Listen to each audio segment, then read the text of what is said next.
আসসালামু আলাইকুম, জুম্মা মোবারক সবাইকে। আজকে শুক্রবারের দিনটা আপনাদের সাথে শেয়ার করব, আশা করি ভালো লাগবে। আমি জেসি, আপনাদের সবাইকে ওয়েলকাম জানাচ্ছি আমার চ্যানেলে। আশা করি যে যেখান থেকে দেখছেন সবাই অনেক ভালো আছেন। তো শুক্রবার দিন তো জাহিন সাহেবের স্কুল থাকে, তো ওরা স্কুলে চলে গেছে। আমি এখন নাস্তা করব। ঘর ভ্যাকুয়াম করে আর বাকি, আমি 2টা রুম ভ্যাকুয়াম করেছি, আর মানে কিচেনটা শুধু ভ্যাকুয়াম করেছি, আর বাকি রুম ভ্যাকুয়াম করব। আর আমি ভয়েস ওভার দিচ্ছি, হতে পারে আশেপাশে সাউন্ড হবে, কারণ আজকে আমার ছেলেরা বাসায়। আর আজকে আমার তেমন কোনো কাজ নাই, মানে শুক্রবার দিন কোনো কাজ ছিল না। শুক্রবার দিন পুরোই রেস্টে ছিলাম, ফ্রি ছিলাম, শুধু ঘর গোছানো বাকি। আর বাংলাদেশ থেকে আসার পর যে লাগেজের প্যারা ছিল, লাগেজ সব ক্লিন করে ফেলছি। এখন লাগেজগুলো উঠানো বাকি, লাগেজগুলো এখনও উঠায় রাখি নাই, কিন্তু কাপড় চোপড় সব বের করে ফেলছি। মানে সবচেয়ে বড় কাজ যেটা, সেটাই হয়ে গেছে আমার। আর আমার বড় ভাসুর যে প্লেটটা দিছে, এটা আমার এত ভালো লাগে যে আমি এই প্লেটটা এখন সবসময় খাবার সময় ইউজ করি। এটা গোল্ডেন কালারের জন্য মনে হয় আমার বেশি ভালো লাগে। আর কাঁসার প্লেট আমি আসলে জানতাম না যে মাইক্রোওয়েভ ওভেনে করা যায় কিনা। তো আমি ওভেনে কালকে একটু খাবার গরম করতে নিছিলাম, দেখি মানে শব্দ হইতাছিল, পরে সাথে সাথে বের করে ফেলছি। পরে আমি বুঝতে পারছি যে এটার মধ্যে মনে খাবার তেমন একটা গরম করা যাবে না। তো এর জন্য আমি মানে আমার ভিডিওতে যারা দেখতেছেন তাদেরও আমি সতর্ক করতে চাই যে কাঁসার প্লেট সহজে ওভেনে দিবেন না। তো আমি এখানে রাঘব জুয়েলের ডান্স আর কি, মানে গান দেখতেছিলাম। ওর আমি তখন ইউনিভার্সিটিতে মনে হয় পড়ি, যখন ডান্স ইন্ডিয়া ডান্সে আমি ওকে প্রথম দেখছি। তো ওর ডান্স আমার ভালো লাগে, দেখা যায় আমার হাজব্যান্ডেরও খুব পছন্দ ওর ডান্স। তো দেখা যায় ওর যে কোনো প্রজেক্ট আসলে মিস করি না, বিশেষ করে ওর এই হাঁটাটা আমার খুব ভালো লাগে। আর জাহিনের বন্ধুরা আসছে, এখন তো একটা বন্ধু দেখছেন, পরে আরও 2জন আসছিল পরে। আর সামারে দেখা যায় জাপানের স্কুল থেকে সবসময় প্রত্যেক বছর বাচ্চাদের কিছু না কিছু গিফট করে। তো এবার তরমুজ গিফট করছে, একদম ছোট, খুবই সুন্দর। এই তরমুজটা আমার খুব ভালো লাগতেছে দেখে। বাচ্চাদের আসলে এগুলো ইন্সপায়ার করে, খাবারের প্রতি ইন্সপায়ার করা, যে হ্যাঁ তোমরা এই বন্ধে এরকম কিছু খাবার খাবে। এক এক সময় এক এক কিছু গিফট করে, সবসময় যে খাবার গিফট করে তা কিন্তু না। আবার অনেক সময় টয়েসও গিফট করে, যেমন শাহাবিরকে আবার খেলনা গিফট করছিল। তো আমার বড় ছেলে যেহেতু আগে আসছে, এর জন্য ওর গিফটটাই আমি দেখাইতে পারছি। আর আমার ছোট ছেলে তো সন্ধ্যার সময় আসছে, ওর ভিডিওটা দেখাইতে পারি নাই। আর ওর বন্ধুদের জন্য আমি ভাবছি কিছু স্ন্যাক্স ফ্রাই করি। তো আমার তো বাংলাদেশ থেকে আসছি, এখনও কোনো কিছু বানাই নাই, ঘরে যেটা ছিল সেটাই। এটা গিউমু সুপার থেকে হালাল কিনতে পাওয়া যায়। এর মধ্যে চিংড়ি মাছ আর কিছু ভেজিটেবল সহ থাকে এটার মধ্যে।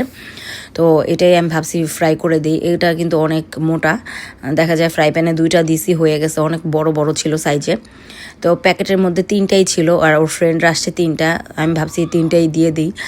আর বাচ্চাদেরকে কিছু তরমুজ কেটে দিব, এই আর কি। তো এটা করতে করতে আমি কিছু কথা আপনাদের সাথে শেয়ার করতে চাই, আমার স্কুল লাইফের কথা। আমার বাচ্চার বন্ধুরা যেহেতু বাসায় আসছে, জাপানে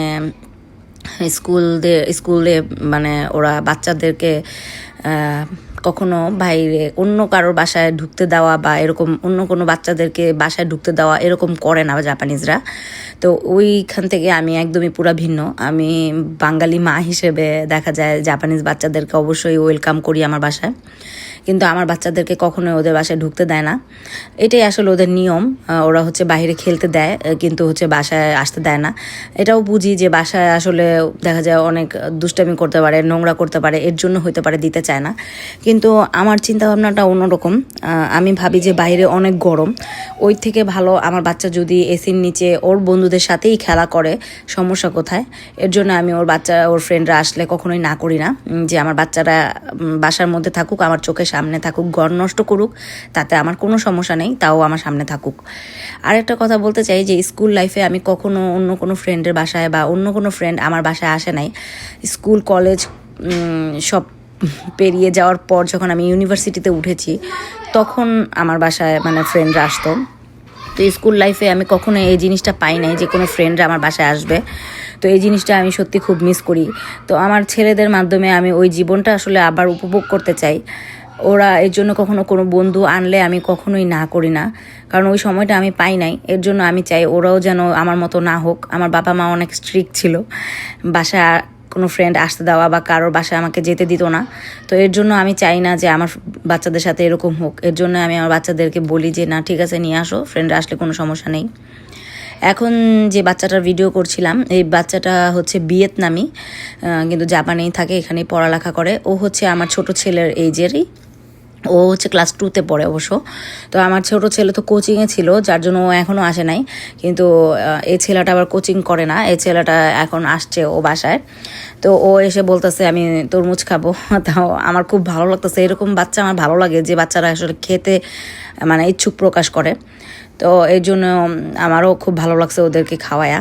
কিন্তু সমস্যা হচ্ছে যে এই স্ন্যাক্সটা ফ্রাই করে দিছি, এই 3টা বাচ্চা একটাও খায় নাই, 3টা বলতেছে এটা খাবে না, সুইকা খাবে শুধু, মানে তরমুজ খাবে, তরমুজ ওরা জাপানিজ সুইকা বলে। তো ওরা সুইকাই খাইছে। এরপর হচ্ছে ওরা চলে গেছে বিকালের দিকে, তখন অ্যারাউন্ড 6টা বাজে আমাদের এখানে। বাইরে এত গরম যে আমি এটা জাস্ট খুলছি আপনাদের দেখানোর জন্য, কিন্তু আমি কিন্তু আবার এটা লাগাই দিব, কারণ এসির নিচে থেকেই আমার শান্তি লাগতেছে। এত গরম যে বাহিরে আমি বসে চা এনজয় করার মতো না, এত গরম ছিল বাহিরে। চা খেতে খেতে ভাবছি যে আমি আমার একটু ননাসকে ফোন দিই। তো আমার ননাসের সাথে কথা হয়েছে। আসলে বাংলাদেশের মানুষদের অনেক মিস করছি, এখন আসার পরে খুব খারাপ লাগতেছে। যখন বাংলাদেশে যাইতেছিলাম তখন জাপানের জন্য খারাপ লাগতেছিল, নিজের ঘর সংসারের জন্য খারাপ লাগতেছিল, আর এখন বাংলাদেশ থেকে আসার পর বাংলাদেশের মানুষদের জন্য আমার খারাপ লাগতেছে। আসলে এমনই তো জীবন, পার করতেই হবে। যখন আবার সময় হবে তখন আবার বাংলাদেশে যাব, কিন্তু আমার বাচ্চাদের একটু কষ্ট হয়ে যায় এই আর কি। যাই হোক, চেষ্টা করব আবারও যখন সময় হবে, সুযোগ হবে ইনশাল্লাহ যাওয়ার জন্য। তো এখন তো 7টা বাজে, সন্ধ্যা 7টা বাজে। ওদের হসপিটাল ছিল আজকে, তো ওদের হসপিটালে নিয়ে যাচ্ছিলাম, ওদের ডেন্টিস্টের চেক আপ ছিল। এখানে আকাশটার কথা বলতে চাই যে আকাশে কিন্তু একটা সুন্দর পাহাড়ের ভিউ দেখা যায় এখান থেকে আমাদের, কিন্তু এখন পাহাড়ের ভিউটা দেখা যাইতেছিল না মেঘলা হওয়ার জন্য। পাহাড়ের ভিউটা এত সুন্দর যে এখানে মনে হয় যে কেউ পাহাড় এঁকে রাখছে এরকম ড্রয়িংয়ের মতো।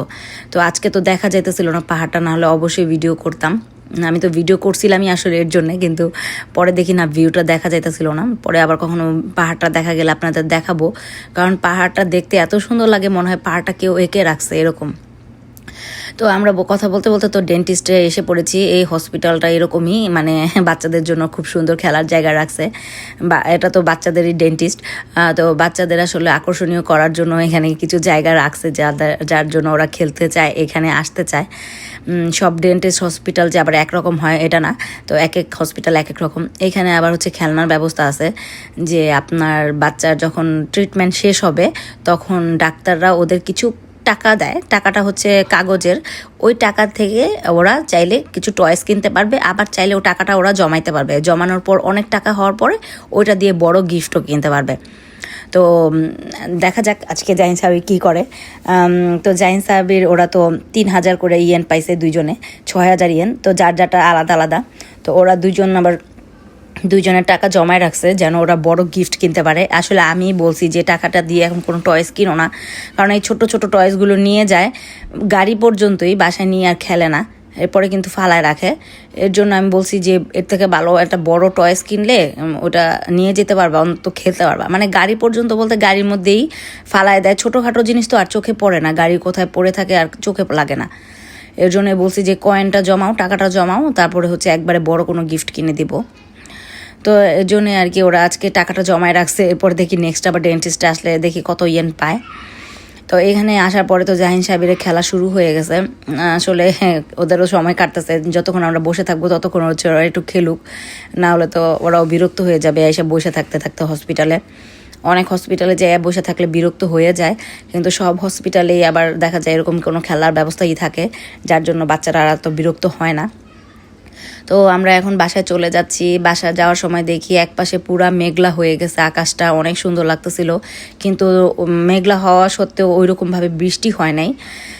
বাইরে তো প্রচণ্ড গরম, যে আরেক পাশ দেখতে পাচ্ছেন রোদ আছে, এক পাশে মেঘ আরেক পাশে রোদ, কিন্তু বৃষ্টি হয় নাই। ভালো হয়েছে, বৃষ্টি হইলো আবার তেমন ভালো লাগে না, বৃষ্টি হইলে মনে হয় আরও গরম বেশি বাইরে যায়। তো আমি বাসায় আসার পরে এগুলো সব ক্লিন করছি, কারণ জাপানে আসার পরে এখনও কোনো কিছু ভালোভাবে ক্লিন করতে পারি না। পরে ভাবছি এখন আর্টিফিশিয়াল গাছগুলো আসলে আগে ওয়াশ করি। তো আমার বাচ্চার ফ্রেন্ডরাও আছে বাসায়, ওরাও আসলে সাউন্ড করছে, তার জন্য সরি। এর জন্য আমার ভয়েস ওভারে হচ্ছে ওদের সাউন্ড পাবেন আপনারা। আজকের ভিডিওটা এই পর্যন্তই, আশা করি আপনাদের ভালো লাগবে। এখন রাত 8টা বেজে গেছে, একটু পরে হচ্ছে ওদের খাওয়ায় ঘুম পাড়ায় দিব। সবাই ভালো থাকবেন। আসসালামু আলাইকুম, আল্লাহ হাফেজ।